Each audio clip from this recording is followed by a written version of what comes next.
First of all, what does your association actually want from Brexit? Well, we need a deal. So what's very, very clear at this point is that no deal is simply too damaging to the manufacturing sector in this country. It's been widely reported around the automotive sector. You can see the nature of customs and what that would do to those highly integrated supply chains.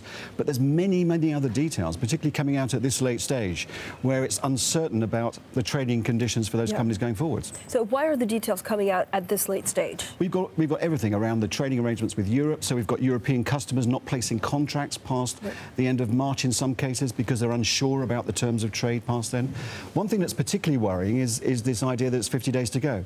For those companies that are exporting under European free trade agreements, and if you think about Southeast Asia where it's 6 weeks on a ship, that deadline is in 2 weeks' time. And the conditions when they land, what tariffs, what customs arrangements, etc., because we haven't got those transitional agreements in place, is still very unclear for those companies. So there's a lot of risk involved in that. Can manufacturers actually stockpile some of the materials? Yes, but that's a disaster if we get a deal, right? Because then you have to get rid of the stock. There is that dual worry going on. So at the moment, about half of the manufacturing activity that's going on is about building inventory. We are both stockpiling materials and they're building inventories because customers are demanding inventory buffers. So lots of working capital, lots of cash is being tied up in doing that. Then, of course, if we get a deal, there will be months of inventory in the system which has to be released. So people are worried about the effect of that as well.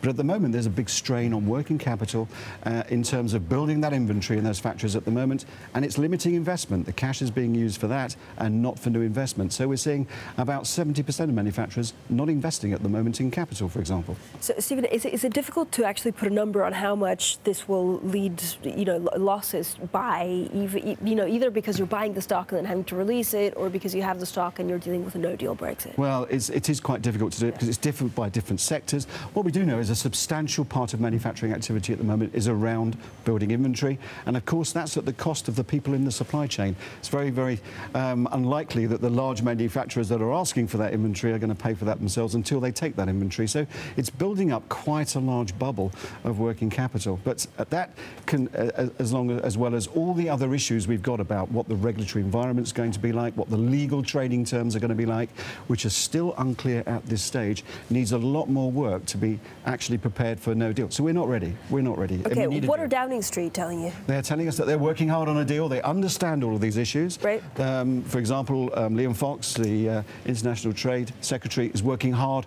on trying to get those transitional agreements in place with those 40 countries that we export to under free trade agreements, recognising that time is really short and we are only 2 weeks away from loading those ships up and getting them out to Southeast Asia. So really, the time pressure is immense. The uncertainty is coming to a crescendo, and we need a deal agreed as quickly as possible. Does the government give you legal advice? I mean, do they give some of your, manufacturing is meant to be the pillar of a post-Brexit UK. Yeah. Or do you have a manifesto of what people should do and how you prepare for a no deal? We do have, the government has worked very hard. We've got a lot of technical notices around this, but there's a lot of gaps in it. It's such a large integration that we've had with the EU for 40 years that you can't hope to cover all of those regulations in one technical notice. So effectively, there's a lot of gaps still, a lot of uncertainty, and really people do not know what to do in some of these circumstances. So we do need a deal. It's absolutely critical that the EU, that Theresa May and Parliament